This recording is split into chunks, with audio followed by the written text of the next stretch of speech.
Siya raw ang last resort candidate sa pagkapangulo.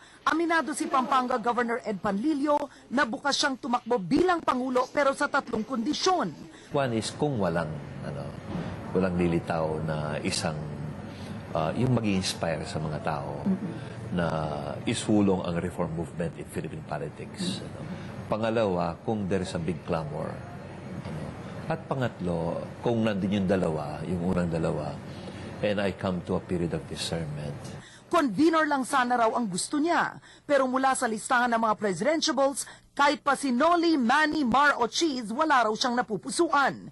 Hinihimok niyang sumali sa kanyang Reform Coalition Party sina Chief Justice Reynato Puno, Isabela Governor Grace Padaka, Naga City Mayor Jess Robredo, at Jesus is Lord Movement Leader Brother Eddie Villanueva. Katunayan, nagkita na sila ni Padaka noong isang linggo at inaming handa silang maging running mate ng isa't isa. Sa ibang kandidato, kung sila ay takot matalo pagka sila'y kumampanya, kami dalawa naman ni Grace ay takot manalo. Pero ngayon pa lang, nilinaw na ng Simbahang Katolika na sakaling tumakbo bilang presidente si Governor Ed Panlilio, hindi nila ito susuportahan. Ayon kay Pampanga Archbishop Pasiano Aniceto, ipinagbabawal sa canon law na tumakbo sa politika ang sinumang pari. Bakit pari ang mamumuno? Alam niyo, the presidency is a powerful temptation to the priest. And I hope and pray that among Governor Ed will not fall into the temptation. Suspendido ngayon si Panlilio sa pagkapari.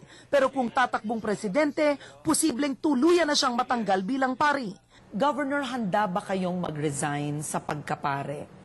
Hindi po ako magre-resign sa aking pagkapare. Pagkatatanggalin ako, ipaglalaban ko yung karapatan ko.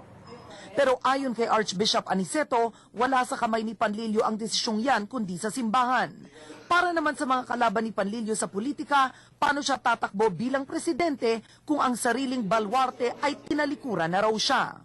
Siya mismo, alam na niya sa gobernur wala na siya kapanapanalo. Kaya nga kung makikita mo, ang sinama niya sa ticket niya, graceful exit sa pagka-gobernor, dahil alam niya hindi rin siya pwede sa gobernor, lalong-lalo na sa pagka-presidente.